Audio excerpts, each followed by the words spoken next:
Hey there, it's good to see you. I hope that you're doing well, that you're enjoying your day. Thank you for being ever so patient with me. It's been a crazy couple weeks between being sick and being super busy, so I'm glad to be back in the routine of filming. Things are kind of starting to calm down a little bit. And today was a really good day because I got to go see Captain America Civil War, which, go see it. It was an awesome, incredible experience. And also too, I mean, in my opinion, I think it was the best of the Avengers installments, so very worth checking out, but that's not why we're sitting here today. Today is all about the Finish 5 by Cinco de Mayo panning challenge finale, and I feel like I'm in the boat with a lot of you with this particular challenge because I just, not that I would say it was a failure, but I wasn't as motivated. This go around, at least not as motivated as I am with many of the other challenges. I mean, I made progress and I'm happy with where I ended up, but I didn't finish anything, including that stupid Hoola bronzer. I really thought I was gonna finish it by May 5th, but no. Let's just start with Hoola, shall we? Because Hoola was one of those bonus items. It wasn't technically one of the 5, but I really thought I was gonna finish it by May 5th, and not even close. And I use it every day. Like, I legitimately use this every single day, and this is where we are. I mean, seriously, the bronzer that keeps on giving. I thought I was gonna clear out at least, you know, part of the 4 sides. I only cleared out 2 of the sides. So my next video concerning this bronzer is going to be a repressing video. If you have not seen others, there are many great tips as far as repressing your powder products, but if you haven't seen it with a larger product like this, I know Cherish Pretty Pistol 86 has one,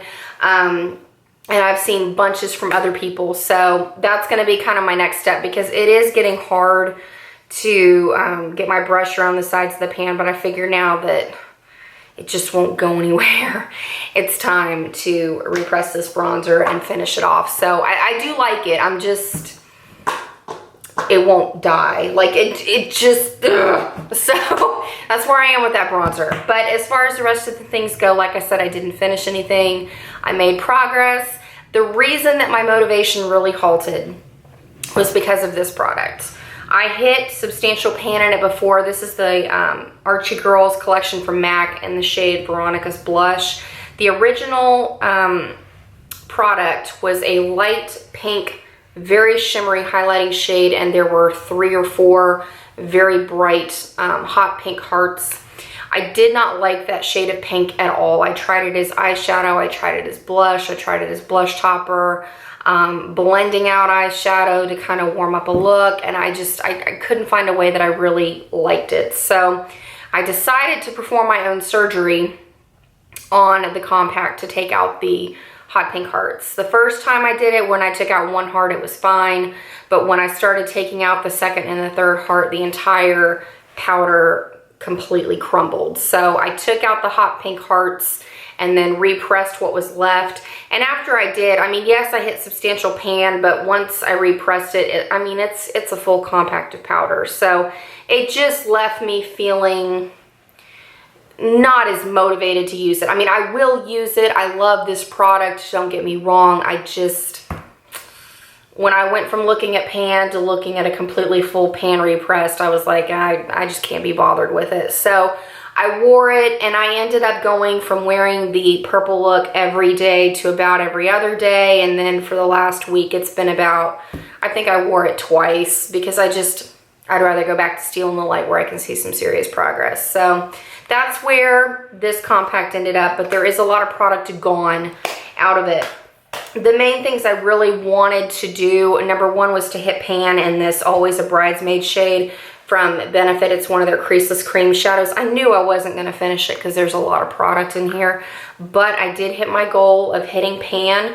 This eyeshadow is very old. It still performs as well as the day I bought it, so I'm kind of thinking I might put this to the side until I pan Candied Violet from the Too Faced Chocolate Bar palette, because it does work really well to make that shade not so gray on the eye. So I was thinking I might just pull that out then, and also that kind of goes into the second eyeshadow I was working on, which is Cupcake. You can find it in the Too Faced Romantic Eyes palette, the Too Faced original bonbons, shadow bonbons. And then Rita, did you say it was in that colorful palette that you've been working with, or maybe it was just First Dance? I can't remember, girl. But the shade I was working on was Cut the Cake, and I hadn't hit pan initially. It was pretty close to the bottom, but this is where I'm ending up. And again, I'm fine with it because I thought this would look really pretty. Pulling this out with Candied Violet come, 2017. And maybe a gray shadow, or also too, I was looking at my Lorac Mega Pro palette, the shade Lilac in there. It's matte, whereas this one has a little bit of shimmery, I guess a satin finish. I think Em described it as like a satin finish. I think she's right, because it's not like typical Too Faced with the straight glitter as far as the shimmery shadows, but it's not like completely matte, but you can treat it like a matte, you know what I mean? Okay. Anyways, that's where I ended up with that shadow. And then the next one I am very pleased with, because matte shadows from Too Faced do take me a long time to get through. This is the shade First Dance from the Too Faced Romantic Eyes palette.